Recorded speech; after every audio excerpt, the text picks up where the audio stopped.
Yeah, I think what we're looking forward to in the next few years is increases in automation and shortened culture. And a couple things caught my eye in that arena. 2 or 3 years ago, there was a Chinese company, Gracell, that came out with a 24-hour process, and they presented some initial data that looked pretty good, although they did not present last year at ASH. The question in my mind had been, is that feasible from a regulatory perspective when you're looking at potency?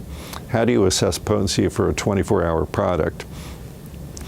What happened in ASH in 2021 is presentation by Novartis of a new 2-day expansionless process they're calling T-Charge.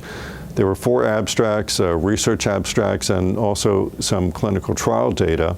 And I think that could really be a game changer for autologous CAR-Ts and some other types of products. If you can shorten that culture, that decreases your turnaround time, it increases your capacity of the facility, and it decreases the cost because you're using fewer reagents, materials, and labor.